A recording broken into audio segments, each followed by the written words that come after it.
Senior सहाफी और तज्जियाकार साबिर शाकिर साहब मौजूद है हमारे साथ। सर थैंक यू आपकी टाइम के लिए।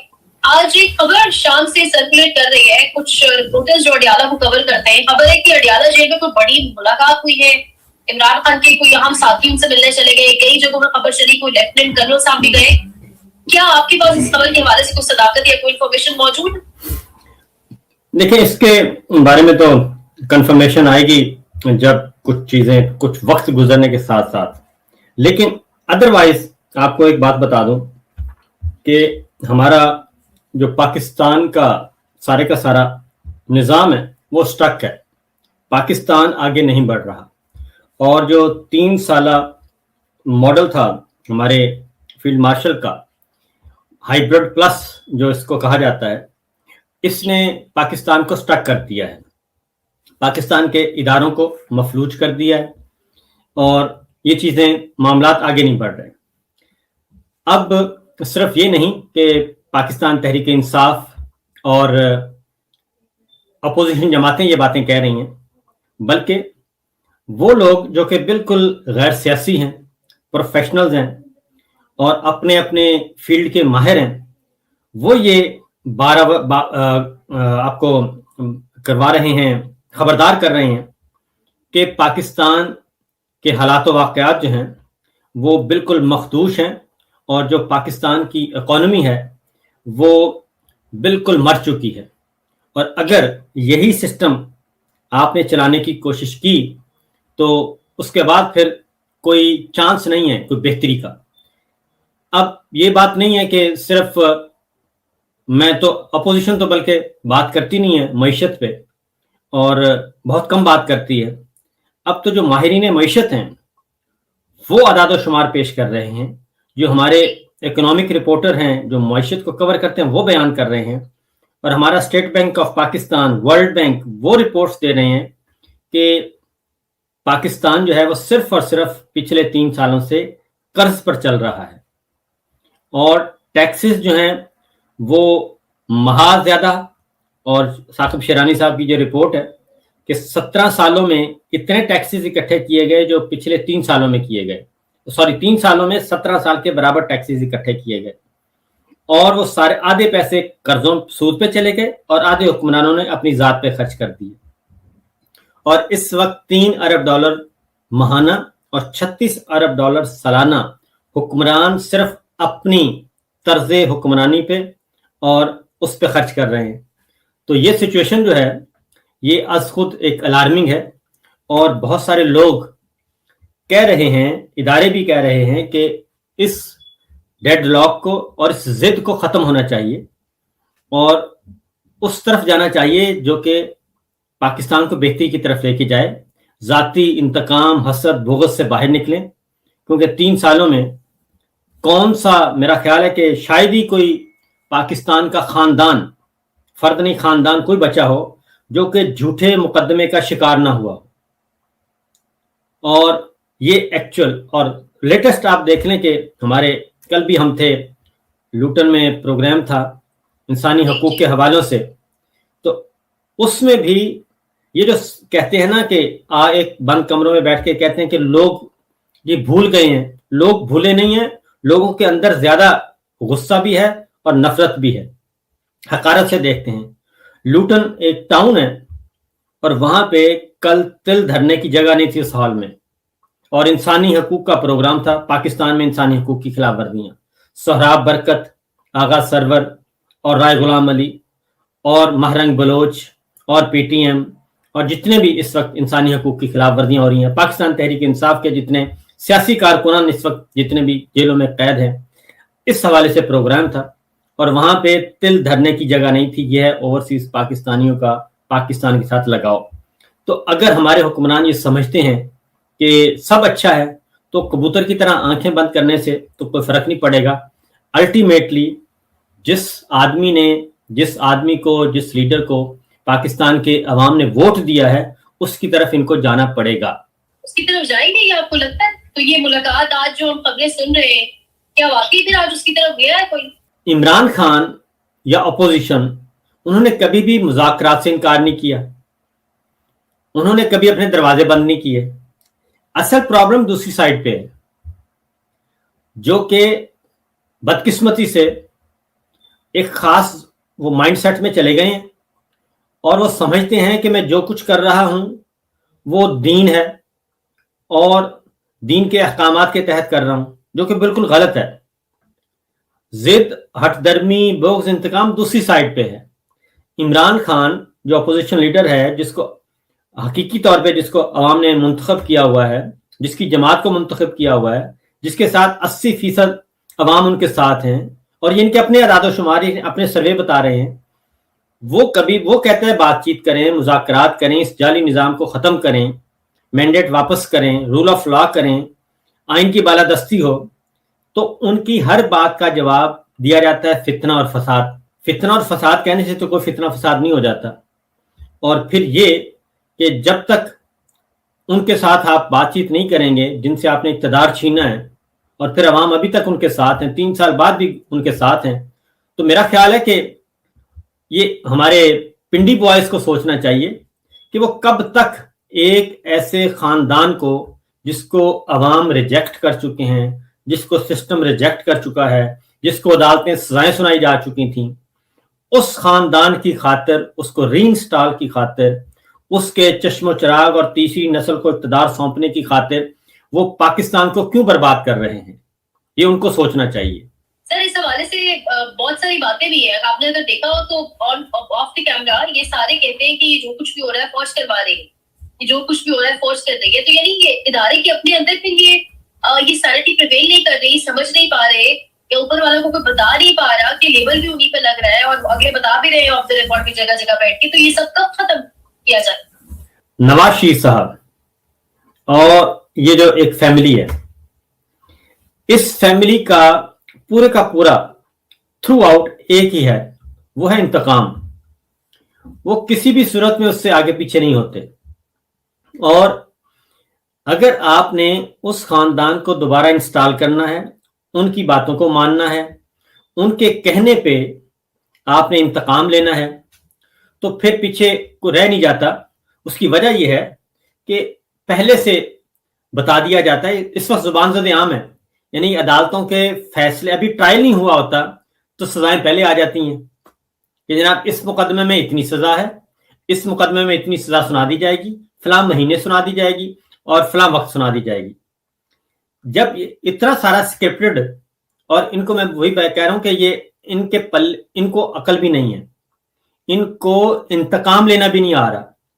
ये इंतकाम लेते हुए भी इतने पागल और इतने बदमस्त हो जाते हैं कि वो सबको बताते फिरते हैं कि बस आप ये बयानियां बना दें, बयानियां बनाने के चक्कर में कि लोगों को आप मायूस करें कि जनाब इस बंदे ने और इस अपोजिशन ने, इन जमातों ने तो आना ही नहीं है, लिहाजा आप इतना बयानियां फैला दें कि आप बता दें कि सजाएं भी होंगी। अब अभी एक मुकदमे में, यानी कि जिसका ट्रायल भी मुकम्मल नहीं हुआ था, समातें मुकम्मल नहीं हुई थी, रातों रात बुला के अगले दिन सजा सुना दी। अब अभी वो उसकी स्याही खुश्क नहीं हुई कि अगला भी रोड मैप आ गया कि अब अगला इस मुकदमे में सजा होगी, उसके बाद इस मुकदमे में होगी, फिर फौजी अदालत लगेगी। तो जब ये सारा कुछ इतना आप खुद ही अनफोल्ड कर रहे हैं तो फिर पीछे कुछ रह नहीं जाता। एक बात, दूसरी बात यह है कि जाहिर है ये हमारे नवाज शरीफ साहब एंड कंपनी जो है, वो तो जब भी उनको मौका मिलता है वो कभी सरूर पैलेस चले जाते हैं, कभी कतर चले जाते हैं, कभी लंदन चले जाते हैं, और प्लेटलेट्स भी खुद ही गिराए जाते हैं, सारे मिल मिला के, जनाब बाजा फैज सब में मिलकर गिराया। तो उनको तो पता है कि उनको तो किसी वक्त भी जब भी जाना होगा वो कुट कर जाएंगे और उन्हें को रोकेगा नहीं। जो नून लीग के अंदर बाकी लोग हैं जिनके बाहर कोई असासाजात नहीं है और जिनके बाहर दौरे नहीं मिलते, उन्होंने तो पाकिस्तान में रहना है। तो वो तो अपने, वो कहते हैं कि ये सारी जो इंतकाम की आग, ये सारी हमारी तरफ ना आ जाए, कल को इन्होंने उड़ के चले जाना है। और जैसे सरूर पैलेस गए थे तो हम कहाँ खड़े होंगे। तो इसलिए वो सारे के सारे अपनी निजी मुलाकातों में, निजी महफिलों में अपने आप के बारे में बताते रहते हैं कि जी इसमें हम नहीं हैं, ये सारे वही करवा रहे हैं। और जब आप नवाज शरीफ साहब के और मरीम साहबा की डिक्टेशन पे आपने अपने जर्नैलों को सजाएं सुनानी है, अपने जजों को फारिग करना है, अपने सियासी रहनुमाओं को फारिग करना है, मीडिया पर्सन्स को आपने निशाने इबरत बनाना है, तो आप फिर آپ ادارے کے سربراہ تو نہ ہوئے, پھر تو آپ ہوئے اس خاندان کے ایک پپٹ. تو یا آپ اس خاندان کے پپٹ بن جائیں اور پاکستان یہاں تک پہنچ چکا ہے, یا پھر آپ ادارے کے سربراہ بنیں اور ادارے کے سربراہ بن کے پھر جو آپ کو رپورٹ آتی ہے آفیشلی, جو پلز آ رہی ہے اس کے اکارڈنگلی چلیں اور انصاف کریں. تو جب تک یہ نہیں کریں گے تو یہ اسی طریقے سے ہم ڈکلائن کی طرف چلے جاتے رہیں گے. تابر صاحب, یہ مرتضی سرنگی والے اکاؤنٹ کا کیا معاملہ ہے؟ یہ اچانک سے بتایا گیا ایک تو منیر فاروق کی جانب سے کہ جان بوجھ کر بتایا انہوں نے, یا اس کے پیچھے کوئی اور کھیل ہے, اور اکاؤنٹ بھی ڈیلیٹ ہو گیا ہے؟ اس وقت ہو کیا رہا ہے, جنرل باجوہ کے زمانے سے لے کے, بلکہ جنرل کینی صاحب نے بھی یہی کام کیا, مینوورنگ کر کے انہوں نے ایکسٹینشن لینے کی کوشش کی. جنرل کینی صاحب نے ایک ایکسٹینشن لے لی, اگلی لینے کی کوشش کی مینوور کر کے. جنرل باجوہ آرمی چیف بنے مینوور کر کے. جنرل باجوہ نے ایکسٹینشن لی مینوورنگ کر کے. جنرل عاصم منیر صاحب آرمی چیف بنے مینوور کر کے. جب آپ فوج میں ایک ہوتا تھا, دو باتیں بہت سنتے تھے, بچپن سے سنتے آ رہے تھے. ایک جناب ڈسپلن بہت ہے اور ایک میرٹ ہے. اگر کسی افسر نے سفارش کرا دی تو وہ سمجھیں اس کا کیریئر خراب ہو گیا. یہ دونوں چیزیں اب ختم ہو گئی ہیں, نہ ڈسپلن ہے نہ میرٹ ہے. آپ آرمی چیف بننے کے لیے باقاعدہ طور پہ یوں لڑائی ہو رہی تھی نومبر 2022 میں, 3 جرنیلوں کی دو بدو تھے. ایسے لگ رہا تھا خدا نہ خواستہ پاکستان میں کچھ جنگ چھڑ گئی ہے. جنرل باجوہ وہ ایکسٹینشن چاہتے تھے, general Faiz army chief, general Asim Munir army chief. یہ لڑائی چل رہی تھی. ان 3 جرنیلوں کی لڑائی نے 3 سال بعد پاکستان کو اس حالت میں پہنچا دیا ہے. جنرل باجوہ ایکسٹینشن نہیں ملی, فارغ ہو گئے. جنرل فیض ڈراپ کر دیے گئے. عاصم منیر صاحب ریٹائرمنٹ کے بعد ان کو آرمی چیف بنا دیا. وہ کامیاب ہو گئے. اور انہوں نے سب سے پہلے جنرل فیض کا مکو ٹھپنا تھا, وہ کسی نہ کسی بہانے کی وہ ان کو گرفتار کر لیا. ادھر سے عمران خان, ادھر سے بشرا بی بی, اور یہ 3 سال انہوں نے اسی انتقام میں گزار دیے. اور مینوورنگ کر کے جب آپ چیف آئے گا مینوور کر کے, تو اس کے بعد ظاہر ہے پھر نیچے افسر دیکھتے ہیں کہ جناب اگر یہ سارا سلسلہ شروع ہو چکا ہے, میرٹ پہ نہیں ہونا بلکہ ہونا ہے لیگ پولنگ سے اور شابہ پالش کرنے سے, تو پھر ہم بھی اس دور میں شامل ہو جاتے ہیں. یہی لڑائی اس وقت فوج کے اندر ہے. یہی نوٹیفیکیشن پہ لڑائی تھی کہ اگر آپ نے میرٹ پہ لوگوں کو نہیں آنے دینا, جن کا حق بنتا ہے ان کا حق چھین کے آپ اپنے آپ کو پیش کرتے ہیں. جب آپ اپنے آپ کو پیش کرتے ہیں تو آپ کمپرومائز کرتے ہیں اصولوں پہ. جب آپ کمپرومائز کرتے ہیں تو یہ پھر ہوتا ہے کہ آپ نے اس کو سزا دینی ہے, آپ نے عمران خان کو نشانہ بنانا ہے, یہ صحافیوں کی لسٹ ہے آپ نے ان کو نشانہ بنانا ہے, یہ ججز کی لسٹ ہے آپ نے ان کو نشانہ بنانا ہے, ان کو ہماری نظروں کے سامنے سے ہٹا دیں, سسٹم سے نکال دیں, ہم ان کو دیکھنا بھی نہیں چاہتے. تو جب آپ فیلڈ مارشل ہیں, آپ ان کی ڈکٹیشن پہ یہ سارا کچھ کرتے رہیں گے تو پھر ظاہر نیچے جو ہیں وہ بھی کہیں گے. تو یہ نوٹیفیکیشن کے وقت بھی یہ لڑائی تھی. یہ جو تازہ نوٹیفیکیشن ہے, ہونا تو یہ چاہیے تھا کہ اگلے جو 5 سینئر جرنیل ہیں, کور کمانڈرز ہیں, ان کی سمری جاتی. ان میں سے ایک field marshal chief of defence forces بنتا, دوسرا ڈپٹی آرمی چیف بنتا, تیسرا DGISI بن جاتا, اور پوسٹنگ ٹرانسفر ہوتے اور ایک اسٹریٹجک فورس کا کمانڈر بن جاتا. تو یہ ہونا چاہیے تھا, یہ تو ہوا نہیں. اور اس کے بعد پھر لیگ پولنگ شروع ہو گئی.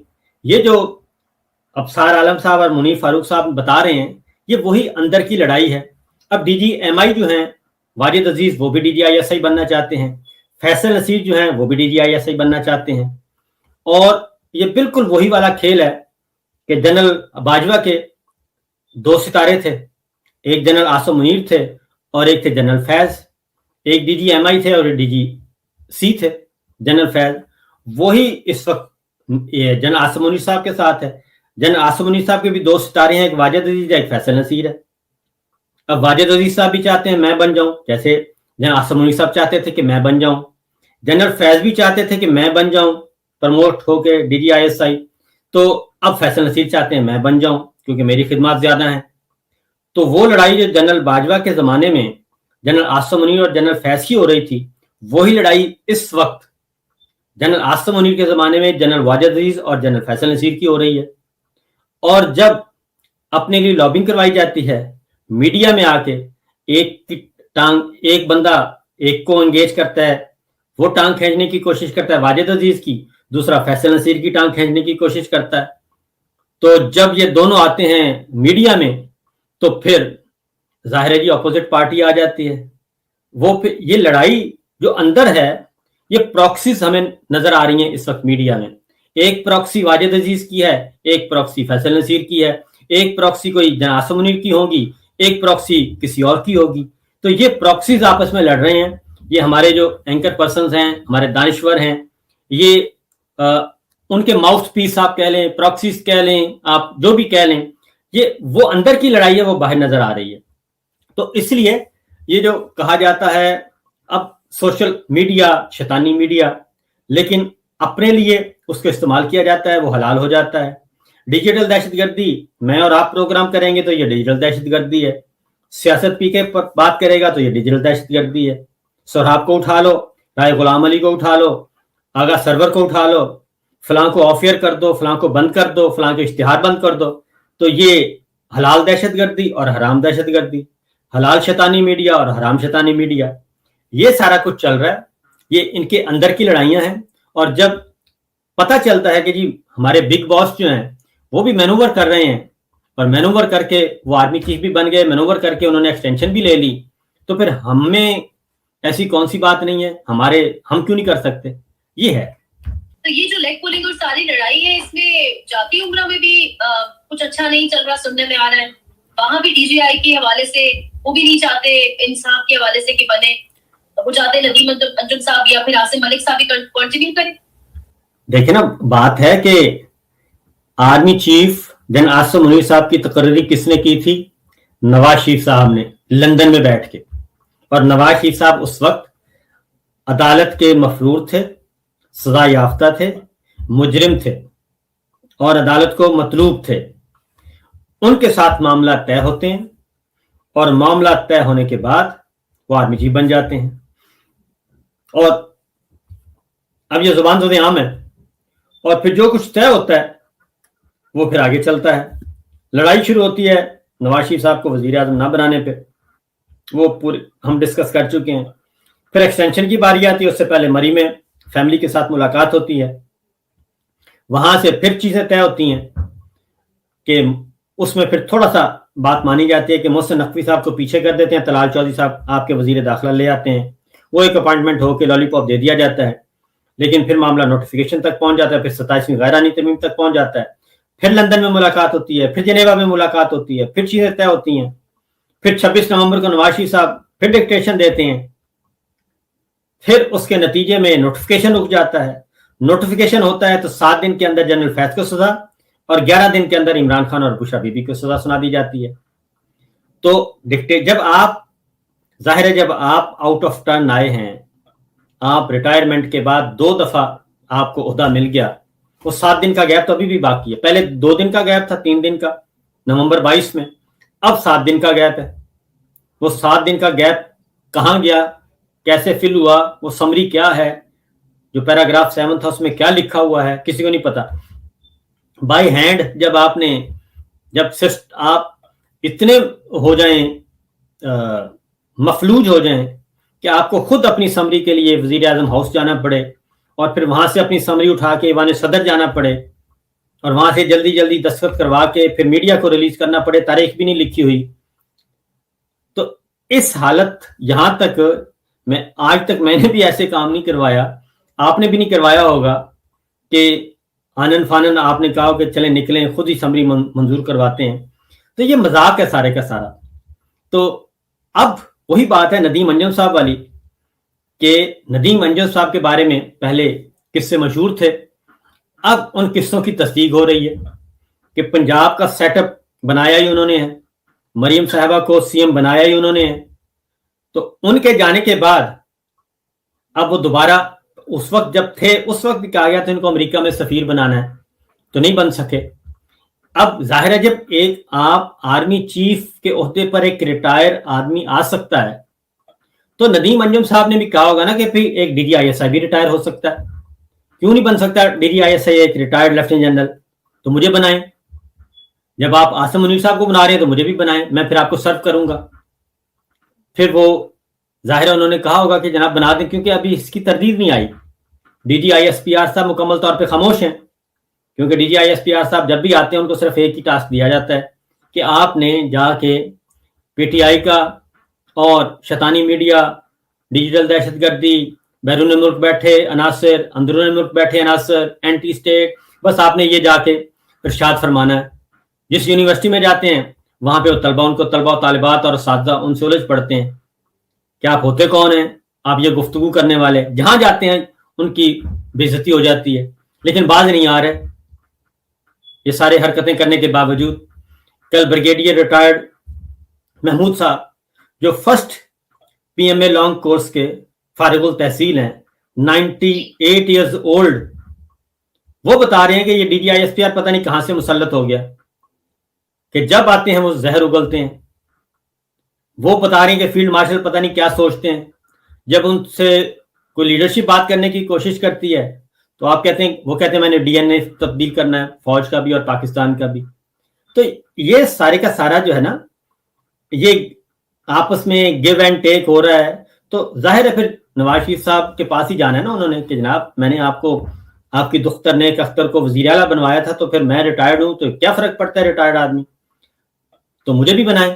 تو کل کو کوئی اور کہہ دے گا، مجھے تو اس بات کا ڈر ہے کہ اگلی ترمیم میں یہ نہ ہو جائے کہ ریٹائرڈ لیفٹیننٹ جنرل جو ہیں یا ریٹائرڈ میجر جنرل وہ جج بھی لگ سکتے ہیں، وہ ہائی کورٹ اور سپریم کورٹ میں جج بھی بنائے جا سکتے ہیں۔ ہو سکتا ہے اگلی ترمیم میں یہ بھی آ جائے تاکہ یہ قضیہ بھی ختم ہو کہ یہ جو ججز آ جاتے ہیں ان کا ایک خاص بیک گراؤنڈ ہوتا ہے، ان کو ختم کریں۔ اور ہم بیوروکریسی میں تو دیکھتے ہی ہیں، کیپٹن ریٹائرڈ خرم، میجر ریٹائرڈ فلاں، لیفٹیننٹ کرنل فلاں، وہ سارے بیوروکریسی میں تو ہیں، سول اداروں میں بھی آ چکے ہیں۔ اب صرف جوڈیشری ہے، کیونکہ جوڈیشری میں 26ویں 27ویں غیرانی ترمیم کرنے کے بعد بھی معاملات قابو میں نہیں آ رہے، کوئی نہ کوئی فیصلہ نکل جاتا ہے، جیسے آج لاہور ہائی کورٹ سے آ گیا ایک فیصلہ۔ تو اسی طریقے سے ہو سکتا ہے کہ اگلے آپ آئندہ 28ویں ترمیم کے بعد دیکھیں کہ میجر جنرل ریٹائرڈ جسٹس نور الدین اور lieutenant general retired justice chief justice of Pakistan یہ سارے کام شروع ہو جائیں۔ صابر صاحب، قومی مشاورتی کانفرنس بھی ہوئی اور اس کا اعلامیہ آپ نے بھی دیکھا ہوگا، لوگ امید کر رہے تھے کوئی غالباً ڈیٹس آئیں گی، کوئی تاریخ آئیں گی، باقاعدہ پتہ چلے گا ہمیں کون سی تاریخ پر نکلنا ہے، مسافت کرنی ہے، لیکن اس طرح سے کوئی تاریخ ایز سچ سامنے نہیں ہے۔ کیا یہ اعلامیہ انف ہوگا پریشر کریٹ کرنے کے لیے، عمران خان سے ملاقاتیں بحال کروانے کے لیے؟ کس طرح دیکھنا ہے آپ؟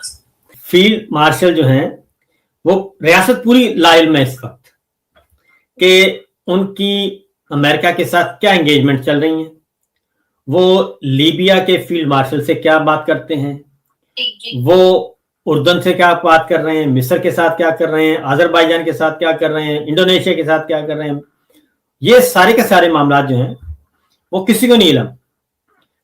اور اس کی 8 گھنٹے پہلے ہمارا دفتر خارجہ کہتا ہے نہ ہمیں امریکہ کے وزٹ کے بارے میں علم ہے، نہ ہمیں غزہ فورس بھیجنے کے بارے میں علم ہے، اور ٹھیک 8 گھنٹے بعد قطر میں مارکو روبیو ساری سٹوری انفولڈ کر دیتے ہیں۔ تو یہ جو ایک چل رہا ہے نا پیرلل، ایک تنے تنہا فرد واحد لے کے چل رہے ہیں، ون ونڈو شاپنگ خود بھی کر رہے ہیں اور کروانے کی کوشش بھی کر رہے ہیں، یہ سب سے خطرناک بات ہے اور اس کو روکنا ضروری ہے۔ اور جب اپنے آپ کو وہ ضرورت بنا رہے ہیں اس وقت عالمی فورسز کی اور اس کے ساتھ جوڑنا چاہ رہے ہیں، تو پھر پاکستان میں ظاہر ہے سوچ سمجھ کے اپوزیشن نے بھی قدم اٹھانا ہے، کیونکہ جب تک وکلا، میڈیا اور تاجر طبقہ، کسان، ٹریڈ یونینز، اپوزیشن، انسانی حقوق کی تنظیمیں یہ سب اکٹھے نہیں ہوں گی تب تک جو ہے کوئی اچیومنٹ ہو نہیں سکتی۔ اب یہ معاملہ عمران خان کا نہیں رہا، کیونکہ یہ جو آخری کانفرنس ہوئی ہے اس کی ایک خوش آئند بات جو ہے وہ یہ ہے کہ اس میں ایسے لوگ بھی پہنچے جو کہ پہلے صرف یہ سمجھتے تھے کہ یہ عمران خان کی اور لڑائی ہے یا پی ٹی آئی کی لڑائی ہے. تو یہ پہلی دفعہ میں نے دیکھا لوگوں نے یہ باتیں کی جن کا پی ٹی آئی سے تعلق نہیں تھا, وہ وکلا بھی تھے, وہ میڈیا پرسن بھی تھے. تو انہوں نے یہ فیل کیا, انہوں نے اظہار بھی کیا کہ اب یہ پاکستان کی لڑائی, یہ عمران خان کی لڑائی نہیں ہے یا پی ٹی آئی کی لڑائی نہیں ہے, یہ اب پاکستان کی لڑائی ہے. اور پاکستان کو اگر آگے لے کے بڑھنا ہے, پاکستان کو بچانا ہے, تو پھر اس سسٹم سے چھٹکارا حاصل کرنا پڑے گا. جی ہے بہت ساری ڈسکشن ایسی بھی چل رہی ہیں, جان بوجھ کے شاید اپنے ماؤتھ پیسز سے کہلوایا جا رہا ہے. جیسے آج ہی ایک اسٹیٹمنٹ یہ بھی سامنے آیا کہ عمران خان کی جو رہائی کی امید ہے یہی ختم کر دینی چاہیے, مطلب انہیں ہمیشہ فور ایور جیل میں رکھنا چاہیے, تبھی استحکام آئے گا معیشت میں. یہ اسٹیٹمنٹس کیوں دلوائی جا رہی ہے اپنے ماؤتھ پیسز سے؟ یہ ان کی غلط فہمی. میں ایک اور بھی بات بتا دوں, پچھلے دنوں ڈسکشن ہوئی تو یہ ایک بڑا ان کا ہے کہ جناب یہ بیانیہ صرف بیانیے کی وجہ سے ہے, اور یہ بیانیہ ختم ہو جائے, امید ختم ہو جائے تو عوام جو ہے وہ ہٹ جائیں گے. یہ باقاعدہ. اور پھر ایک انہوں نے فورن کمپنی ہائر کی اور فورن کمپنی سے بھی کہا کہ آپ ہمیں بتائیں کہ یہ عمران خان اور عوام کے درمیان جو ہے تعلق کیسے منقطع کریں. تو پھر آپ نے دیکھا ہوگا کہ یکدم ہمارے تمام دانشوروں نے ایک لفظ استعمال کرنا شروع کر دیا, دانشوروں نے بھی ہمارے, اور نون لیگ نے بھی, اور پیپلز پارٹی نے بھی. وہ لفظ تھا cult, D G I S P R نے بھی, کہ یہ کلٹ ہے. یہ پھر وہ ایک مذہبی اسکالر کو بھی انگیج کیا گیا, اس نے بھی بولا یہ کلٹ ہے. تو کلٹ کیا کہ انہوں نے حاصل کرنے کی کوشش کی, مطلب یہ کہ یہ فرقہ ایک بنتا جا رہا ہے.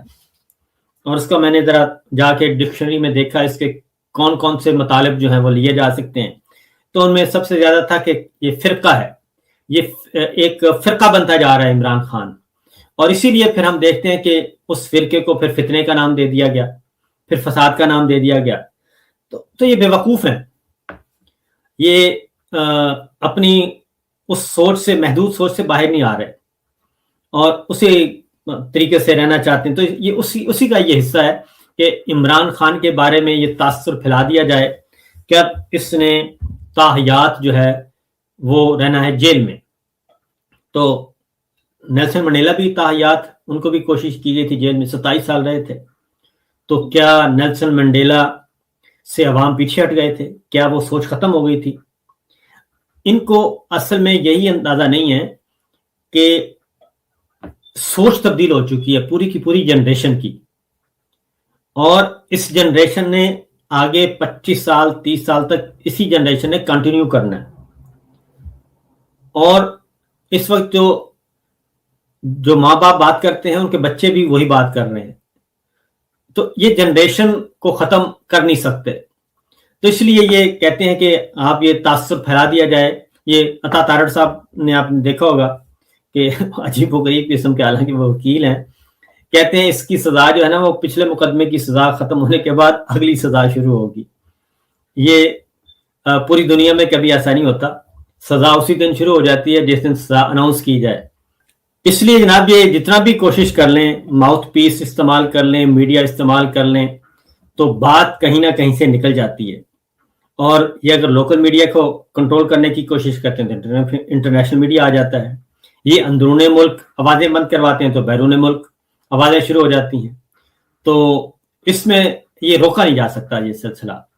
تو میرا خیال ہے کہ جتنی جلدی ممکن ہو سکے فیلڈ مارشل کو خاص طور پہ, اور پھر اس سے بڑھ کر ریاست پاکستان کے جو سٹیک ہولڈرز ہیں, اور جو ریاست پاکستان جسے کہتے ہیں, ریاست کو چاہیے کہ وہ باقاعدہ طور پہ کھل کھلا کے سامنے آئے اور اس طرح کے یہ جو نظام ہے اس نظام سے چھٹکارا حاصل کرے. اور میرا خیال ہے اپوزیشن بھی, اور اس وقت اپوزیشن صرف پولیٹیکل اپوزیشن نہیں بلکہ تمام آہستہ آہستہ عناصر اکٹھے ہوتے جا رہے ہیں, اور سوسائٹی کے تمام سیگمنٹ اکٹھے ہوتے جا رہے ہیں. اور امید ہے کہ یہ چیزیں کوئی بہتری کی طرف آئیں گی اور الٹیمیٹلی اس نظام کو ختم ہونا پڑے گا.